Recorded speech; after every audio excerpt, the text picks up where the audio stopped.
Everyone thought the mountains of Pine Ridge had forgotten the two missing girls.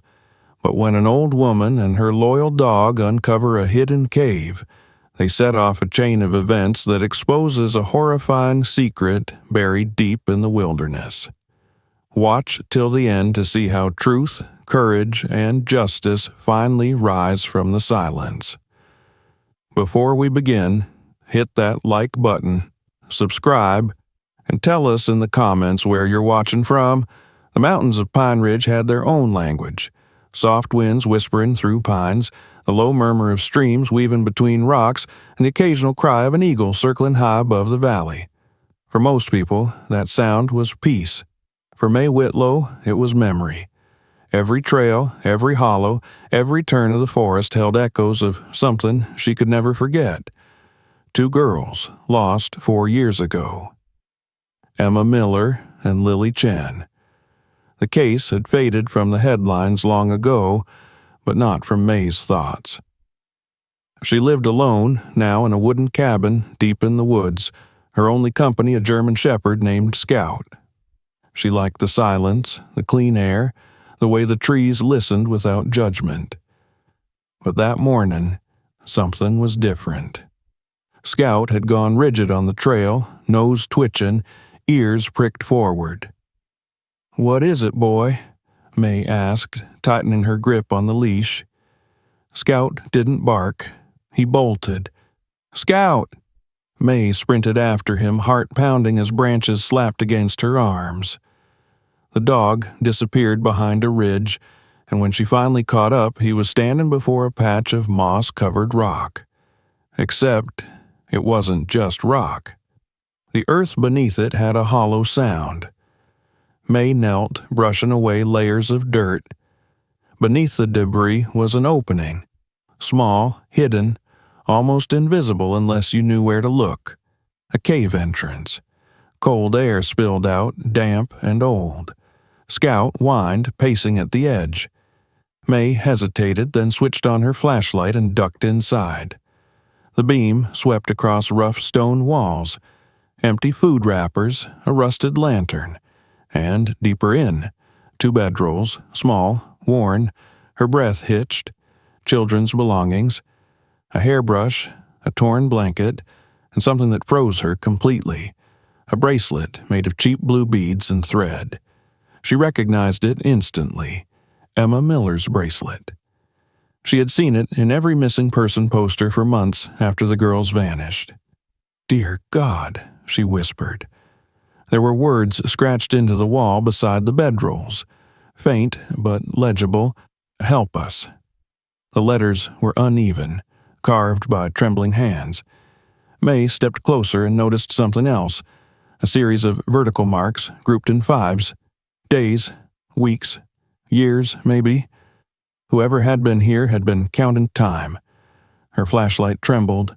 4 years of searching, 4 years of silence. And now this. She stumbled backward, fumbling for her phone. "Tom," she said when the sheriff answered, "it's May Whitlow. You need to come to the ridge, now. I think I found something."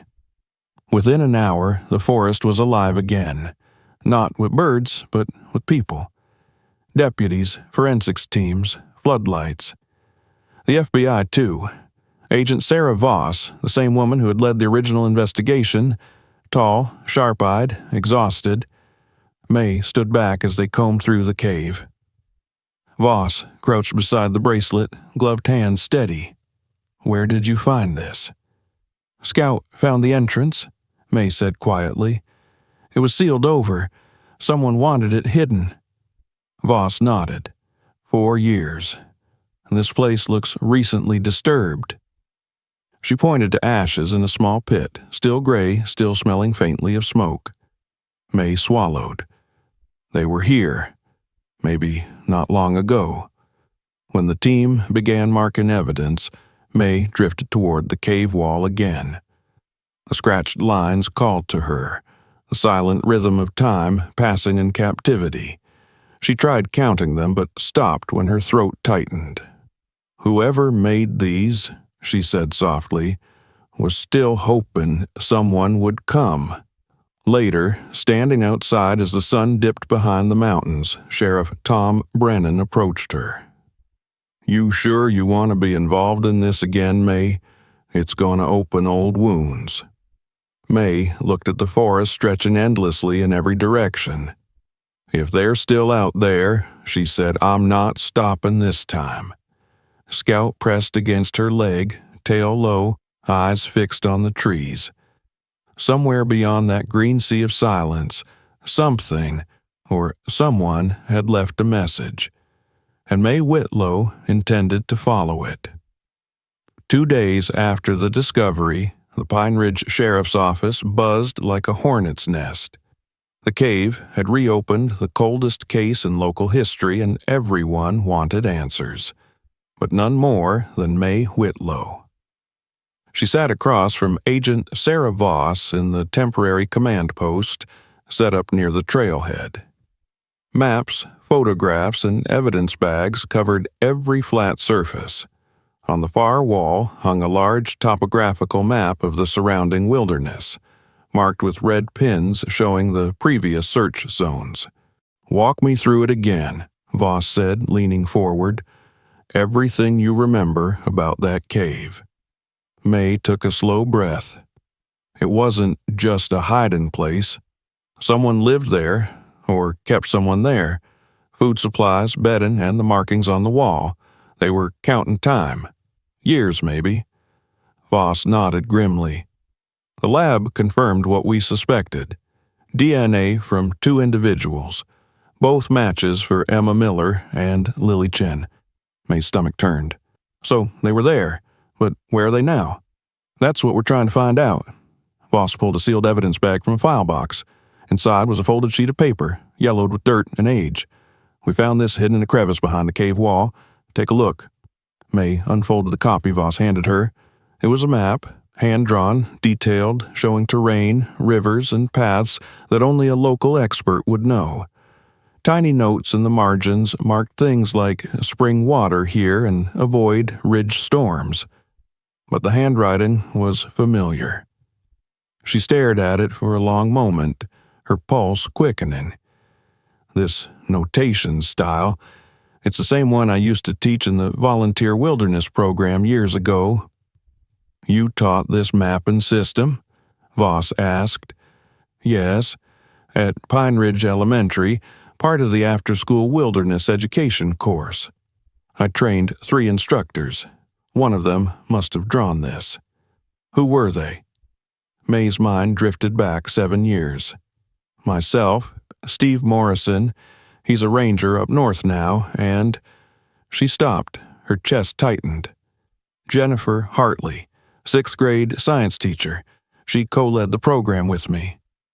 Voss turned her tablet around, displaying an old staff photo. "This her?" May nodded slowly. "Yes, that's Jennifer.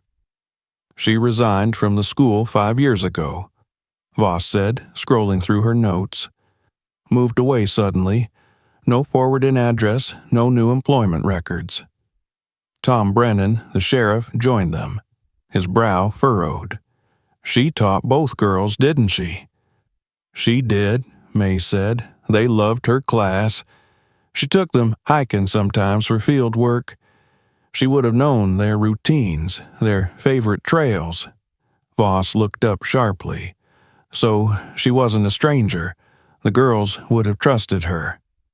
May felt the realization settle like ice in her veins. "You think Jennifer Hartley helped take them?" "I think she knew Michael and Linda Sutton," Voss replied, "and that she didn't just know the terrain, she used it. These map notes include references to the Western Trail washout from last spring. Whoever drew this has been in these mountains recently." "So she's still here?" May said quietly. Voss's gaze hardened. "Then she's watching, and she knows we're looking for her." That night, May couldn't sleep. She sat at her kitchen table, the copy of the map spread before her, tracing the inked lines with a trembling finger. The trails, the coded symbols, they were familiar. intimate, even comforting once, but now they were twisted, used for something monstrous. Jennifer Hartley. The quiet woman who had shared coffee with her after class, who loved the wilderness, who spoke about giving children a sense of belonging in nature. May had taught her everything she knew about the terrain, and now that knowledge had become a weapon. Scout lay beside her feet, his head resting on his paws, watching her in silence. "We'll find her, boy," May whispered. "We have to." The next morning, Voss called. "We've located something. Old ranger reports mention a decommissioned cabin near Crystal Lake, 15 miles north. Jennifer talked about that site during your program, didn't she?" "Yes," May said, her heart sinking. "She called it her sanctuary, said it was where she felt most herself." "Then that's where we'll look," Voss said. "And May, yes, we need you to guide us in." May looked out the window toward the endless green slopes rising beyond the horizon. The place she'd once loved for its peace was now a maze hiding something dark. "All right," she said finally. "I'll lead the way." Outside, the mountains loomed silent and vast. Somewhere in their depths, a woman with her face still burned into May's memory was waiting, watching. And this time, May wasn't just walking the trails for peace. She was walking into a hunt. The approach to the old fire lookout tower wasn't on any marked trail. It wasn't supposed to be. According to every official map, the structure had been condemned and abandoned years ago. According to reality, smoke was coming out of it. They started before dawn. Agent Sarah Voss led the tactical team. Sheriff Tom Brennan came because there was no version of this where he stayed behind. And May Whitlow came because, in truth, none of them could have found the place without her. Scout padded ahead, alert and focused, never straying too far from May's side. The forest changed as they climbed. The trees thinned, giving way to exposed rock and low scrub. The air turned sharper, colder, like the mountain itself was warning them to go back. May's knees ached, but she pushed through it. Pain didn't matter. Not today. They were 3/4 of the way up when Scout froze. May stilled immediately. "He's got something," she whispered. The team halted. Voss motioned for silence. Scout moved forward in a slow, deliberate line, nose low, tail rigid. He nosed at a pile of stones stacked at the edge of the narrow trail. May crouched and carefully brushed them aside. Underneath, half buried in dirt and pine needles, was a broken charm necklace. A cheap metal heart split down the middle. The half in her fingers read, "Best." May felt the world narrow to a point. Lily Chen had worn matching necklaces with Emma Miller. 2 halves, 2 girls. May remembered the photo from the original investigation. 2 smiling faces, each wearing their half of the heart. Lily's said best, Emma's said friends. "Bag it," Voss said tightly. "Now." "She dropped this," May whispered. "On purpose. She's been leaving us a trail." Tom stared at her. "You think they're still alive?" "They're trying to be found," May said. "That's not the same thing as alive, but it's close." No one argued after that. They moved faster. By late morning, the trees fell away in a rough clearing, and there it was, the fire lookout tower. It stood on spindly metal legs, 40 feet off the ground, weather-beaten and skeletal against the sky. The staircase curling up around it looked rotten in places, boards gray and warped. There should not have been any light inside, but there was. A faint flicker moved across one of the clouded windows. And more than that, curling from the stovepipe that jutted from the tower's side was a pale ribbon of smoke. Someone was up there. Someone had been up there long enough to build a fire. The team dropped low, Voss gave fast, quiet orders. 2 agents circled wide to cover the rear access. Tom stayed forward with Voss. May hung back at the tree line with Scout, heart hammering in her throat. She wasn't armed the way they were, but she was more afraid of doing nothing than of danger. Voss lifted a megaphone. "This is the FBI," she called up. Her voice rang out in the cold air, sharp and controlled. "We know you're inside. Come to the door with your hands where we can see them." Silence. The mountaintop felt too quiet. No birds, no insects, just wind. Then, behind one fogged window, a shadow moved. The door at the top of the exterior stairs creaked open, and a man stepped out onto the landing. He looked like the mountain had carved him itself. Thin, sunburned, stringy dark hair, a beard gone wild. His clothes were layered like armor. Old hiking pants, a canvas jacket, boots repaired with duct tape. His eyes were jumpy, scanning every angle. He kept his hands up, empty. He wasn't stupid. "Don't come any closer," he shouted. "This is private land. You've got no right to be here." "This is federal land," Voss called back. "And you're obstructing a kidnapping investigation. Where are the girls?" "There's nobody here but me." May felt it before she heard it. A cold, instinctive certainty like gravity. He was lying. And then the tower itself answered, a voice from inside, thin, cracked, desperate. "Help, please, please, we're here." For a split second, the world stopped. May's breath caught hard in her chest. Emma. It had been 4 years, 3 months, and 17 days since anyone in Pine Ridge had heard Emma Miller's voice. The quiet detonated. "Move!" Voss barked. The tactical team swarmed the stairs, taking them 2 and 3 at a time despite the groaning boards. The man on the landing tried to shove the door shut, but one of the agents jammed a boot in the frame, forcing it wide.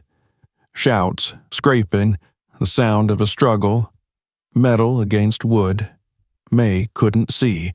She could only listen. Then, "Secure. Suspect in custody." And then, "We've got them. We've got them." May didn't remember telling her legs to move. She was already halfway across the clearing. Tom's hand shot out, more out of reflex than command. "May, I'm going," she said. She climbed the stairs slower than the agents, gripping the rail with both hands. Up close, she could smell the tower now. Smoke, unwashed fabric, metal, and something else. Something stale and human, like a room that had been lived in too long by people who weren't allowed to leave. At the top, an agent stepped aside to let her through.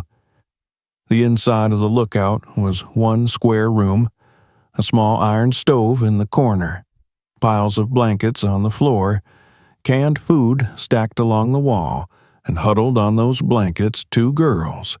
They were older than the photos that had once hung in every storefront window in Pine Ridge, but still heartbreakingly young. Too thin.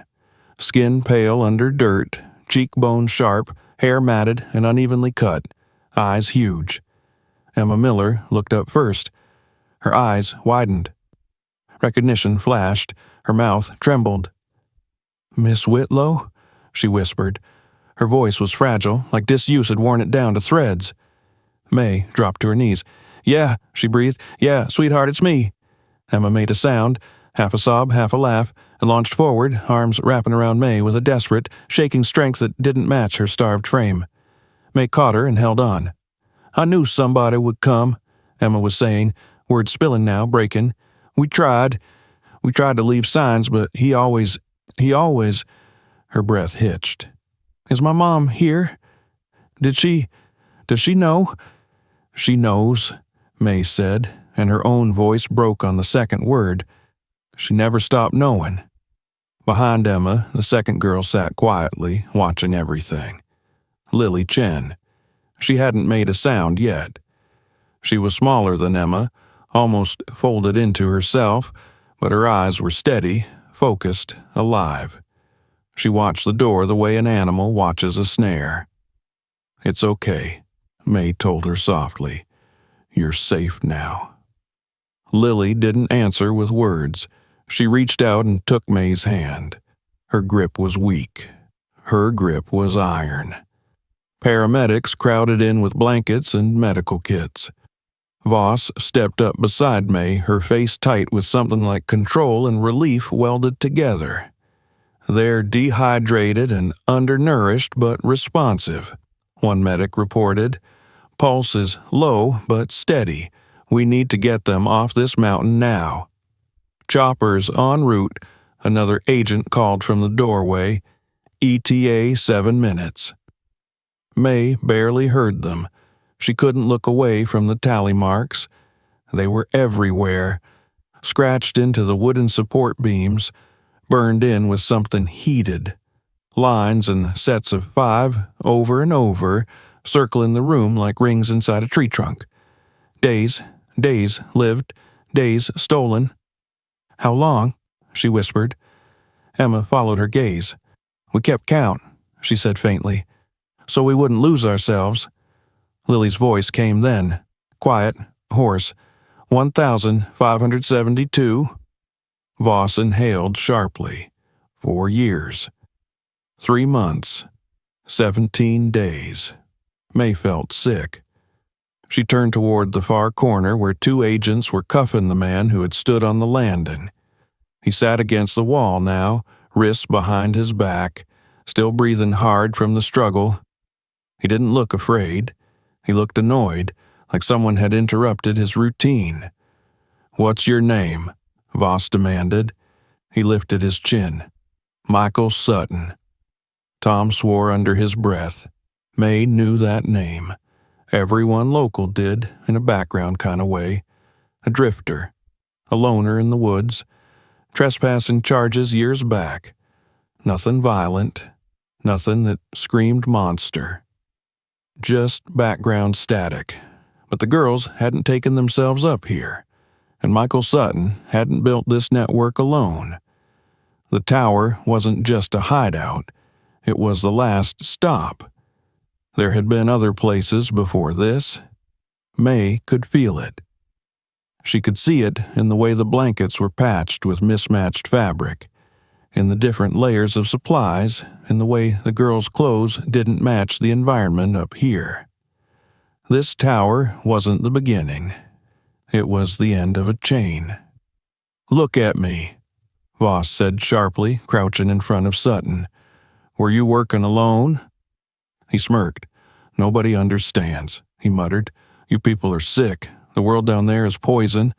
I saved them." May's jaw clenched. Saved. Behind her, Emma flinched. "He says that all the time," Emma whispered. "He says we're lucky. He says no one else cared. He says our families forgot about us." May shook her head immediately. "Listen to me. That was a lie. Your families never stopped looking. The whole town never stopped looking. They didn't give up. Not once." Lily closed her eyes. A single tear slid down her cheek. "We're getting you home," May said quietly. "Do you understand me? Home." The first helicopter thumped into the clearing minutes later, rotor wash tearing branches from the trees below. Agents moved in crisp formation, transferring the girls to stretchers, wrapping them in thermal blankets, securing IV lines. Emma reached out blindly until her hand found May's again. "Come with us," she begged. "I'll be right behind you," May promised. Emma's lip trembled, but she nodded. Lily didn't speak at all. She just kept her eyes locked on May's face, as if May herself was a tether holding her to the world outside that tower. And in a way, she was. Voss squeezed May's shoulder. "This isn't over," she said low enough that only May could hear it. "You heard him. He said, wait. There's more than one person involved." May swallowed. "Who?" Voss shook her head. "We'll find out, but I'll tell you what this means." "What?" "They weren't dead," Voss said. "All this time, they weren't dead." May looked out over the wilderness stretching in every direction. Endless pine, endless ridge lines, endless places to hide 2 stolen lives. Her throat tightened. "We're bringing them back," she whispered. The helicopter lifted. Wind roared across the clearing. Needles and dust whipped up in stinging swirls. Emma and Lily disappeared into the sky, wrapped in silver blankets held down by straps, eyes wide and blinking against the light. For 4 years, Pine Ridge had lived under a kind of frozen grief. Now, for the first time, that grief cracked. By the time May and the others hiked back down the mountain, the story was already moving faster than they could. Dispatch had notified the families. Word had started leaking. Tom's radio wouldn't stop. Reporters would be here within hours. But that was noise. What mattered was simple. They had them. Alive. When they reached the trailhead, Tom caught up to May, his voice low. "Rebecca Miller and Thomas Chen are on their way to the hospital right now," he said. "They're going to see their daughters tonight." May exhaled shakily. "Good." "May," Tom said, softer now. "Listen, there's one more thing." She looked at him. "We ran Sutton's background. He's got a sister, Linda. Locals say they used to come up here together, bring supplies, stay off-grid." "So he wasn't alone," May said. "No." Tom's jaw was tight. "And if there's a second adult, there could have been a third. Someone who knows these mountains. Someone who helped pick spots no one else would ever think to search." May stared into the trees. For years, she'd thought the worst thing the mountains could hold was silence. Now, she knew better. The worst thing they could hold was organization, and this, pits, cabins, towers, was organized. "We're not done," Voss said, joining them. Her eyes were fierce, awake in a way May hadn't seen in years. "The girls are alive. That's the first victory. The next one is making sure no one who did this ever touches daylight again." May nodded slowly. "I'll help," she said. Voss didn't hesitate. "Good, because we're going to need you." May looked back up toward the ridgeline where the fire tower stood like a broken tooth against the sky. Emma's voice echoed in her head. "Help. Please. We're here." 4 years of not knowing had just turned into one burning question. Who else was out there? And how far would they go to keep their secret? 2 days after the tower raid, the forest seemed to hold its breath. Fog clung low to the ground, wrapping the pines like a shroud. The search for answers had moved higher, toward Crystal Lake, a place so remote even locals treated it like a myth. May Whitlow stood beside Agent Sarah Voss and Sheriff Tom Brennan as dawn seeped through the trees. The air was sharp enough to sting lungs. Scout paced at her side, restless, already catching scents the humans couldn't. Voss unfolded a topographical map. "This is the last mark from Jennifer Hartley's handwriting," she said, tapping the paper. "If she's anywhere, it's here." May's eyes traced the contour lines. "It fits. There's an old Forest Service cabin near the western ridge. It was supposed to be demolished decades ago, but she mentioned rebuilding it, a place no one would find." "Then that's our destination," Voss said. She turned to May. "You lead. We stay quiet." The team, 6 agents, Tom and May, began their climb. The ascent was brutal. The terrain narrowed into a twisting corridor of stone and frost, every step a careful negotiation with the mountain. Hours passed before the forest opened into a slope overlooking a still, perfect lake. Crystal Lake.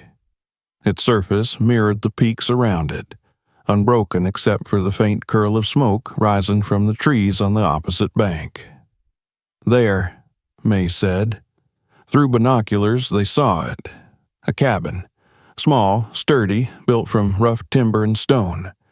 A vegetable garden grew beside it, half concealed under a tarp. Solar panels glimmered faintly under camouflage netting. Someone had lived here for years. Jennifer Hartley, Voss murmured. She never left. They waited, watching. An hour passed, then movement. A woman stepping outside to gather firewood. The long, dark hair streaked with gray, the frame thinner, the face lined and pale, but unmistakable. "That's her," May said. "Jennifer." Voss gave quick orders. "Positions, no gunfire unless she's armed." But May's eyes stayed fixed on the cabin. "Let me talk to her first," she said quietly. Voss hesitated. "May, she knows me. She'll listen." A long pause, then Voss nodded. "You have 5 minutes. We'll cover you." May unhooked Scout's leash and handed it to Tom. "Stay," she whispered. Then she started down the slope, one deliberate step after another. The forest swallowed every sound. She could hear her heartbeat, her breath, the crunch of frost under her boots. When she reached the clearing, she raised her hands. "Jennifer," she called softly. "It's May Whitlow. I just want to talk." The cabin door didn't open right away. Then, slowly, it creaked. Jennifer Hartley stood there, eyes hollow, knife trembling in one hand. "You shouldn't have come," she said. Her voice was thin, raw, like it hadn't been used in years. "Jennifer," May said gently, "you know why I'm here. Emma and Lily are safe. They're alive. We just need to understand why this happened." Jennifer's face twisted. "Safe? You call that safe? The world down there destroys children. I was saving them." "Saving them?" May stepped closer. "You locked them in caves. You stole their lives." Jennifer's hand shook harder. "You don't understand. Michael showed me the truth. Society poisons innocence. I gave them purity, freedom from corruption." May's voice stayed calm, though her heart pounded. "You gave them suffering, Jennifer. 4 years of fear and starvation. That's not salvation. That's cruelty." Jennifer flinched as if struck. For a heartbeat, her expression softened. "I didn't mean to hurt them," she whispered. "I wanted to teach them how to live without lies. But Michael, he said we needed more time. And when I realized how wrong it had gone," her voice cracked, "it was too late." "It's not too late now," May said. "Put the knife down. Come with me. Tell the truth." Jennifer stared at her for a long, trembling moment. Then, slowly, she dropped the blade. "I'm sorry," she whispered, tears streaking the dirt on her cheeks. "God help me. I'm so sorry." The tactical team surged from the trees, weapons trained but steady. Jennifer didn't resist. She fell to her knees as they cuffed her, her sobs echoing across the clearing. Voss approached, voice low. "You did it, May. No one got hurt." May nodded, staring at Jennifer, this ghost of a woman who had once been her colleague, her friend. "She was one of us," she said quietly, "and I taught her how to disappear in these woods." "Evil wears familiar faces," Voss replied. "You couldn't have known." But May wasn't sure. She watched as Jennifer was led away, her figure small against the mountain backdrop, and felt the weight of guilt settle like frost in her chest. As the helicopters came to take them out, May turned back one last time. The lake was silent again, smooth as glass. Somewhere beneath that reflection, the ghosts of 4 years stirred, and the mountains held their breath once more. 6 months later, the courthouse felt colder than the mountains. May Whitlow sat in the gallery, hands folded in her lap, Scout at her feet by special permission. Beside her were Sheriff Tom Brennan and Agent Sarah Voss. Ahead, at the front of the room, sat the people responsible for 4 years of hell. Michael Sutton. Linda Sutton, Jennifer Hartley. All three faced the jury. On the other side of the aisle sat the families.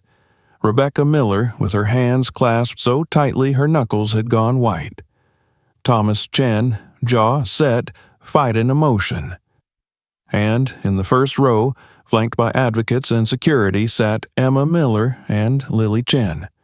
Alive, healed enough to sit upright under courtroom lights. Not the way they should have spent their late teens, but alive. The prosecutor, Catherine Chen, rose. Her voice was calm, but it cut like a blade.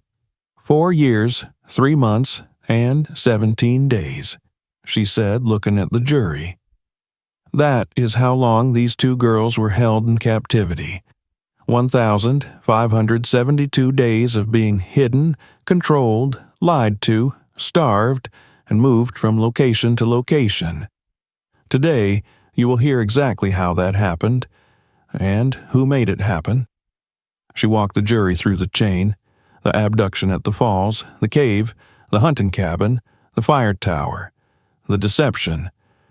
Your parents stopped looking. The world doesn't want you back.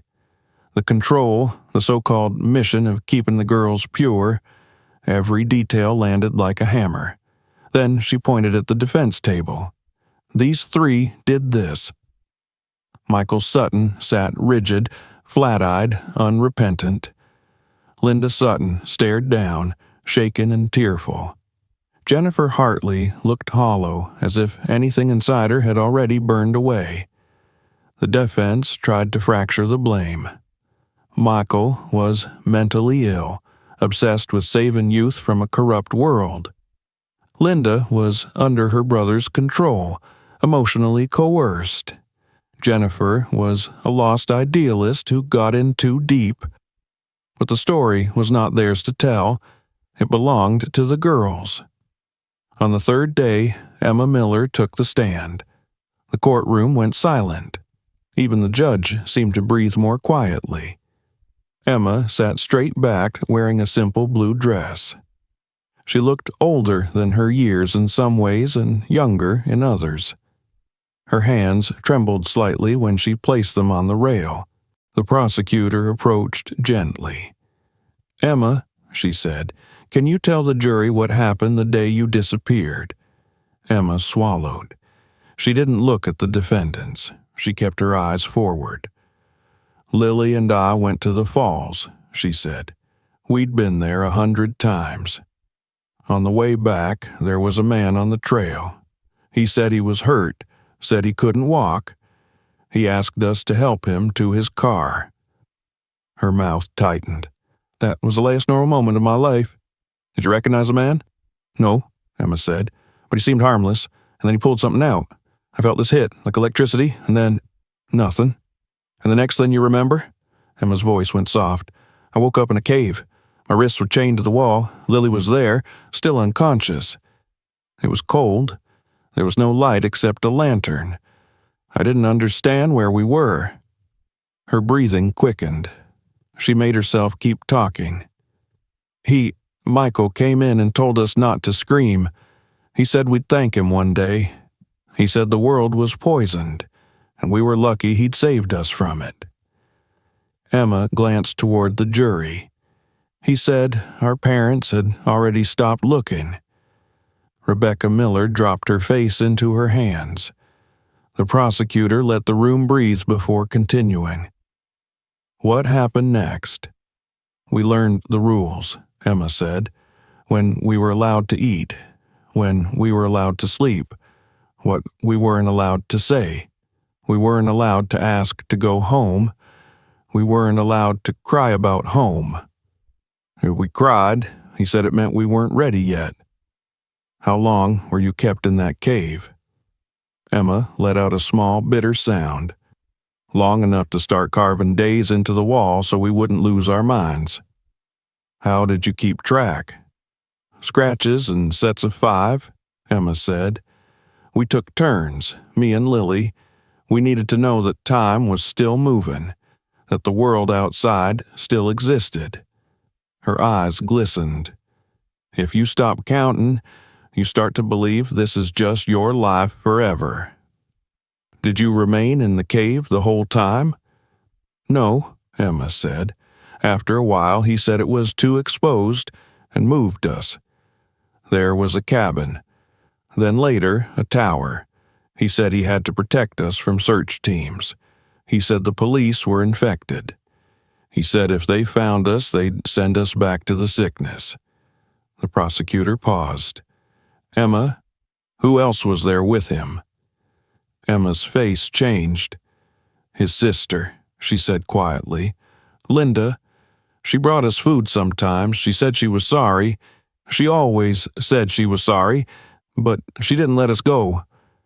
Her eyes slid to the defense table, to Linda, whose shoulders shook. And, the prosecutor said, even softer, was there ever a woman there who you knew from before you were taken? Emma's throat worked. Yes. Do you see her in the courtroom? Emma lifted one shaking hand and pointed directly at Jennifer Hartley. Gasps rippled through the room. Emma swallowed hard. She was my teacher, 6th grade science. She took us on nature walks. We trusted her. When I first saw her at the cabin, I thought, her voice cracked, I thought she had come to rescue us. Her hands balled into fists. But she didn't, she said. She just stood there while he explained the rules. She watched. She didn't stop it. She told us to listen. Jennifer Hartley broke then, visibly, shoulders slumping, tears running down her face. No defense attorney could hide that. The prosecutor stepped closer to the witness stand. Emma, how did you survive? Emma glanced at Lily, who sat in the front row, watching with enormous, steady eyes. We didn't let each other give up, Emma said. When I got too tired, Lily kept me awake. When Lily stopped talking, I made her talk. We made calendars. We told each other about birthdays. We made up futures. We said, when we get home, not if. We decided we were going to walk out of there someday. And how did you leave the first real sign anyone found? Emma let out a shaken laugh. That was Lily, she said. When he started moving us again, she dropped her necklace half on purpose, half like she couldn't keep her hands from shaking. We hoped someone would find it. We didn't know if anyone was still looking. We just... She swallowed. We left a trail anyway. The courtroom was so quiet that even Scout's breathing sounded loud. Emma, the prosecutor said softly, are you safe now? Emma finally looked toward the defense table. Her voice, when she answered, was steady. Yes, she said, because you caught them. The defense attorneys barely touched her on cross. No jury in the world would have forgiven them for tearing into her. Lily testified next. Where Emma told the story in motion, Lily told the stillness. She described hunger, the quiet rules, the way time stretched like wire when you weren't allowed to know if it was night or day, the way your own mind starts to work against you. She talked about the lie, how they'd been told that their families moved on, that their parents didn't want them back, that going home wasn't safe. And then, in a voice almost too soft to hear, she said, I believed him for a while. I thought nobody was coming. And then the dog found us. Everyone in the room looked at Scout. By the time the girls stepped down, the jury had seen what needed to be seen. Not theory, not motive, impact. Then it was May's turn. She took the stand on the 4th day. She kept her hands folded and her back straight. She told the jury about the cave, how Scout had led her off trail, how she'd found the hidden entrance, how she'd seen the bracelet lying in the dirt beside the bedrolls and known instantly what it meant. She described the marks in the stone, the words scratched into the wall. Help us.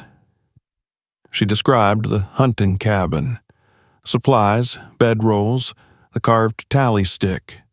She described the fire tower, how Emma's voice had cracked the air open, how Lily hadn't spoken, but had held on like she was holding on to a rope. She did not dramatize. She didn't need to. Then came the question she'd been dreading. Jennifer Hartley's attorney rose. "Miss Whitlow," he said gently, "you worked with my client years ago, correct?" "Yes," May said. "You taught her the terrain. You shared survival knowledge. You showed her remote sites she wouldn't have known otherwise." May's jaw tightened. "I taught an outdoor education program," she said. "Yes. And you never saw any signs that she was dangerous?" "No," May said. "If I had, we wouldn't be sitting here." "So it's possible," the attorney pressed, "that Jennifer Hartley didn't start this. That she was manipulated, drawn in, used. That this became something much darker than she ever meant it to be." In the gallery, Voss watched like a hawk. May held the lawyer's gaze. "Anything is possible," she said evenly. "But for 4 years, 2 girls were held against their will. For 4 years, she didn't open a door and let them run. That's not an accident. That's a choice." The lawyer went silent. When May stepped down, she glanced, just for a moment, at Jennifer. Jennifer mouthed 2 words. "I'm sorry." May looked away. After 5 days of testimony, the case went to the jury. It didn't stay there long. They came back with one word that echoed again and again. Guilty. Guilty of first-degree kidnapping. Guilty of unlawful imprisonment. Guilty of conspiracy. Guilty on every major count for all 3 defendants. Michael Sutton stared straight ahead when the verdict was read. Linda collapsed in shaking sobs. Jennifer closed her eyes and let her shoulders fall like something inside her finally broke. Sentencing would come later, but everyone in the room already knew what it meant. Life, all of them. For the first time since the girls vanished, Pine Ridge could breathe. Outside the courthouse, cameras were already waiting. Microphones, reporters shouting questions, flashing lights, noise, too much noise. But Emma and Lily had decided to speak. They stood together at a small podium with their families behind them.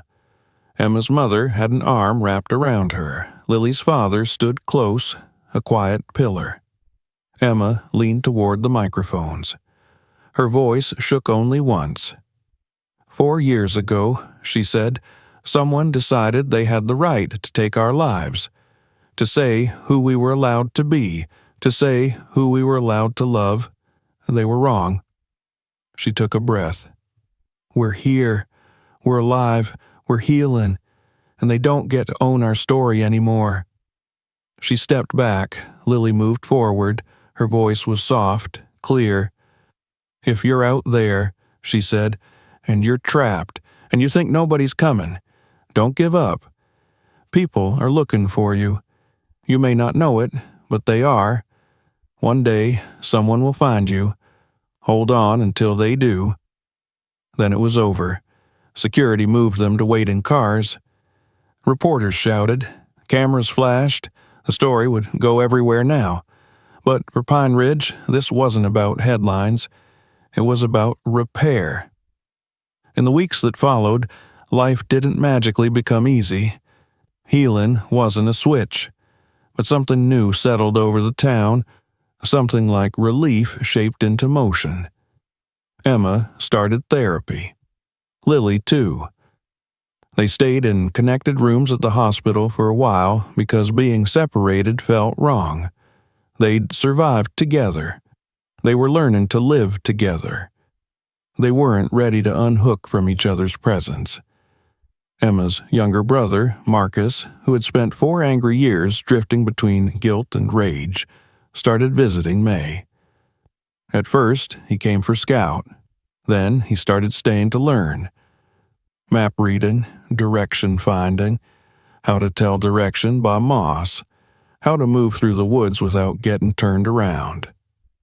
The same things Emma once learned. He didn't say it out loud, but it was obvious. He needed somewhere that wasn't therapy and wasn't home and wasn't the courthouse. May gave him that without asking for anything back. Agent Voss drove out to May's cabin one morning, not long after sentencing. She brought coffee and a folder.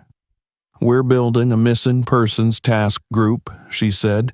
"People who vanish in wilderness. Search patterns. Terrain analysis. We want you consulting." May lifted an eyebrow. "Me? You?" Voss said simply. "No one reads mountains like you, and I'm not making the mistake of ignoring that twice." May looked past her, out towards the timberline. The same mountains she'd once walked for quiet had become something else now, not just a refuge, a responsibility. "I'll help," she said. Voss smiled. "I know." May's life, which had once been only her and Scout and the sound of wind in the pines, was suddenly threaded with connections again. Marcus dropping by after school, Emma calling just to say, "Today was a good day." Lily sending her quiet texts with sketches attached. Trees, water, light. Agent Voss checking in. Sheriff Tom sharing coffee on her porch like it had become routine. And, maybe the most unexpected of all, a message from Singapore. Her phone buzzed late one evening, days after the verdict. A name appeared she hadn't seen in too long. Claire, her daughter. "Mom," the message read, "I saw the trial. I'm proud of you. Can we talk?" May sat there for a long moment, the phone warm in her palm, the cabin lit only by the fire. Scout thumped his tail against her foot. "Yes," she typed. "Call me tomorrow." The call lasted 2 hours. It didn't fix everything, but it reopened something that had felt sealed. Weeks later, Claire said, "I'm coming for Christmas. I want to meet Scout. I want to see the mountains you wouldn't leave." May laughed. "You'd better bring good boots." By January, the Forest Service had sealed the cave entrance, not erased it, sealed it. On the rock beside it, a small plaque was placed with quiet, careful wording. Not about horror, about hope, about survival, about not stopping the search. May hiked there on a clear, cold morning with Scout at her heel. She stood in front of the plaque for a long time, reading the words, breathing the air. The forest felt different now. Once, these mountains had been her escape. Then, they'd been her guilt. Now, they were something else entirely. They were proof. People can be found. Back at her cabin, she opened her trail journal to a fresh page and began to write. Not coordinates this time. Not weather notes. Something else. "We all got lost," she wrote. "Emma and Lily in the dark, Marcus in anger, Claire and I in distance, me in silence. And then we found each other." Scout shifted by the fire, letting out a long, contented sigh. May smiled. Healing wasn't instant. Justice didn't erase what had happened. Emma and Lily would always carry what was done to them. So would their families. So would May. But now the weight was shared. That mattered. That night, as the sun slid behind the ridgeline and the trees turned to tall black shapes against a violet sky, May pulled on her jacket.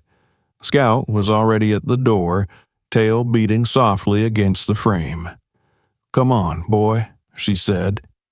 She stepped outside into the cold, into the clean air, into the familiar rise and fall of the mountain trails. This time, when she walked, she didn't walk alone. The mountains finally gave up their darkest secret, and 2 girls found their way back to the light. May Whitlow proved that even in silence, hope can survive. If this story moved you, like the video, subscribe, and share it so more people can see that courage still exists. Tell us in the comments what part of the story touched you most.